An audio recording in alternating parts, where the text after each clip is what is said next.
UCT shutdown, and it appears as though this is exactly what some of the students are trying to do at the University of Cape Town. It started yesterday. It's happening today. Vanessa, we've been reporting about the fact that 2 students were arrested at Wits University for trying to shut the university down or just trying to disrupt things there. But the same thing is happening at UCT. I believe another student arrested this morning. Leanne, yes, good morning to you. A student arrested this morning at the south entrance to Upper Campus.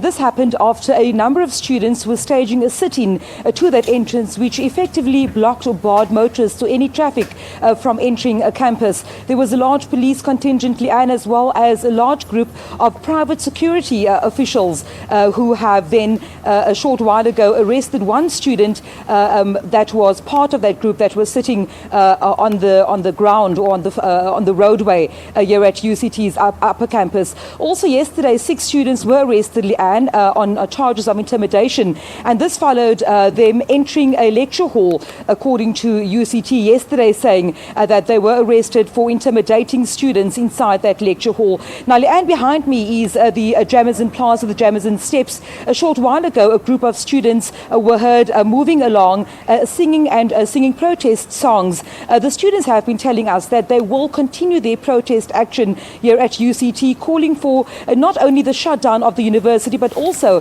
that their issues pertinent to this university and campus also are addressed between themselves and management here at UCT. You know, Vanessa, I'm reading a letter that was actually written, I'm not too sure when. Well, actually, I can tell you now. It was addressed the 3rd of October by one of the lecturers, Philip Broster, saying, it's a difficult decision to make, but I cannot be a part of the return to normal academic life when there is no resolution.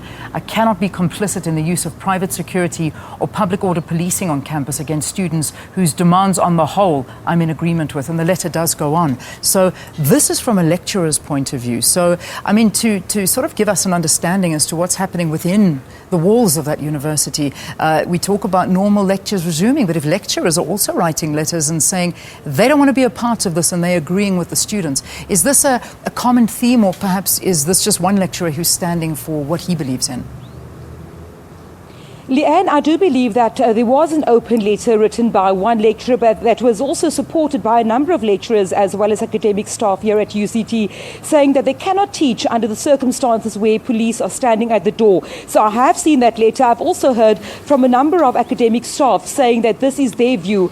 On the other hand, Leanne, there are also staff and students that feel that there's no way that the academic program can continue while the lectures are being disrupted, while rocks and projectiles are placed on roadways, preventing students from attending lectures. Yesterday also we saw an altercation between a student wanting to go to class and the group protesting, saying that these students are indeed stopping him from continuing his education. And I think that is what the UCT management is saying, is that they cannot allow for a group, albeit a large or a smaller group, to be holding 20,000 students at ransom and then putting their academic progress as well as job possibilities and prospects for next year on the line. So that is the situation here on campus. But as you can see behind me here, I also see a couple of students making their way to their various classes.